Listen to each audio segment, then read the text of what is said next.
Etapa número 3. Auscultación.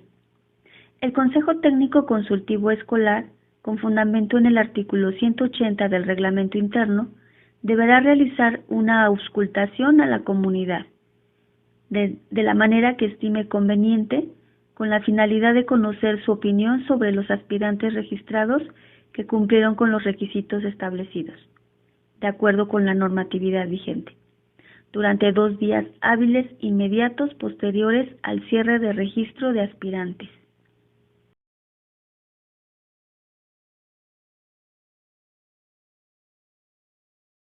Se realizan 2 tipos de auscultación.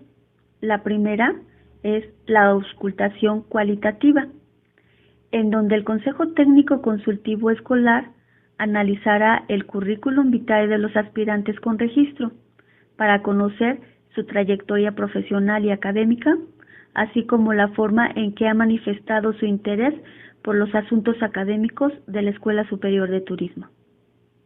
También se analizará el programa de trabajo presentado con el fin de conocer la viabilidad de las propuestas y finalmente se entrevistará a los aspirantes con registro con el propósito de escuchar sus ideas, opiniones y comentarios, así como la viabilidad del programa de trabajo.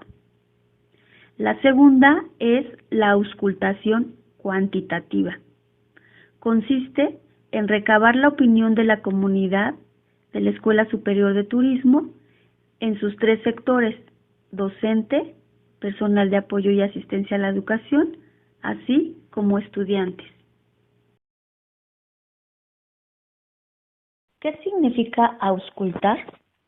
La lengua española refiere que es sondear el pensamiento de otras personas ante un asunto. ¿Es lo mismo auscultar que elegir? No. Auscultar es opinar ante un asunto. Elegir es un derecho que tienen los ciudadanos de votar por alguien. Ejemplo.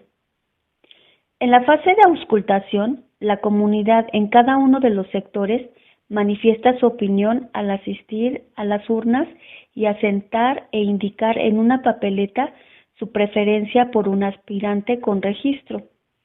Una vez concluida dicha fase, se procede a contabilizar el total de opiniones por sector y por aspirante registrado.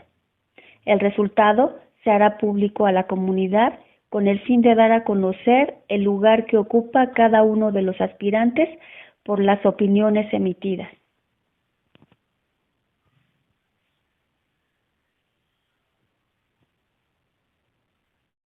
En la siguiente tabla se muestran los resultados obtenidos del total de opiniones registradas por aspirante. Observamos que el aspirante A obtuvo el primer lugar con un total de 440 opiniones. El aspirante B alcanzó el segundo lugar con un total de 379 opiniones. El aspirante B alcanzó el tercer lugar con un total de 310 opiniones y el aspirante C alcanzó el cuarto lugar con un total de 290 opiniones.